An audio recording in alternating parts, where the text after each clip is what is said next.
2 Samuel 11 tells a tragic story of sin and its consequences.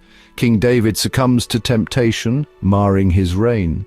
David's army is at war, leaving him in Jerusalem. One evening he spots Bathsheba bathing. She is the wife of Uriah, a loyal soldier. David sends messengers to bring her to the palace. Despite knowing she is married, David sleeps with her. This act is a grave sin, a breach of God's law. David's actions set in motion a chain of events bringing pain and suffering. It marks a turning point in David's life and reign, a reminder that even the righteous can fall. Weeks later, Bathsheba discovers she's pregnant with David's child. Fearful of the consequences, she sends word to David about her condition. David, desperate to cover up his sin, devises a plan to bring Uriah back from the battlefield. He believes that if Uriah returns home and sleeps with Bathsheba, everyone will assume the child is his. David summons Uriah to Jerusalem, inquiring about the war and his fellow soldiers. Uriah, unaware of his wife's infidelity, remains a picture of loyalty and devotion to his king and country. He refuses to indulge in the comforts of home while his comrades are still on the battlefield. David's plan to conceal his sin fails as Uriah's unwavering loyalty prevents him from returning to Bathsheba. This only deepens the gravity of David's situation, pushing him further down a path of deception and ultimately murder. The pregnancy itself becomes a living testament to David's sin, a constant reminder of his transgression and the web of lies he is weaving to protect himself.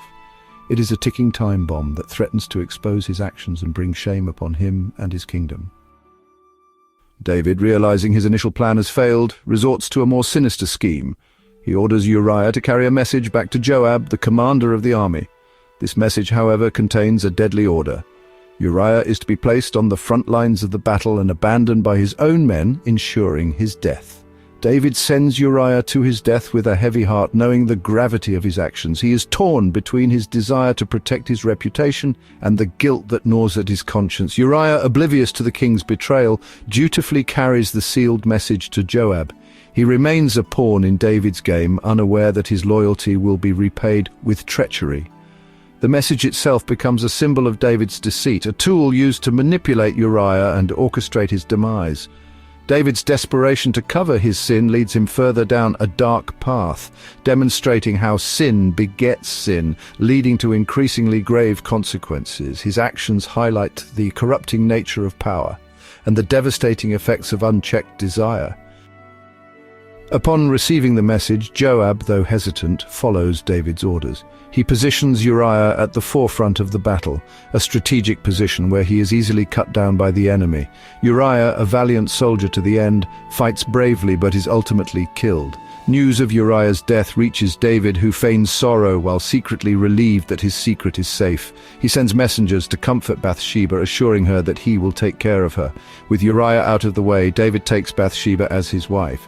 Their marriage, however, is tainted by the blood of an innocent man and the weight of David's sin. The joy of their union is overshadowed by the tragic circumstances that brought them together. David's actions in this section reveal the depths of his depravity. He is willing to sacrifice the life of a loyal soldier to protect his own reputation and fulfill his desires. His actions are a stark contrast to the righteous and just king he was known to be. The story of David, Bathsheba, and Uriah is more than just a tragic tale of sin and its consequences. It also foreshadows the ultimate sacrifice of Jesus Christ. Uriah, an innocent man unjustly killed, becomes a symbolic representation of Christ, who would later die for the sins of humanity. David's act of taking Bathsheba as his wife after Uriah's death can be seen as a foreshadowing of Christ taking the church as his bride after his sacrifice on the cross. Just as David took on the responsibility of caring for Bathsheba and her child, Christ takes on the responsibility of caring for his followers, offering them forgiveness and eternal life. Though David's actions were undeniably sinful, the story also highlights God's mercy and forgiveness. David eventually repents of his sins and experiences God's grace. This offers a message of hope, reminding us that even in the darkest of times, God's love and forgiveness are available to all who seek it. The story serves as a reminder of the destructive nature of sin and the importance of seeking God's forgiveness. It also points towards the hope found in Christ, who ultimately paid the price for our sins and offers us the gift of salvation. Are you ready to continue? Just click here and come along with me to the next chapter.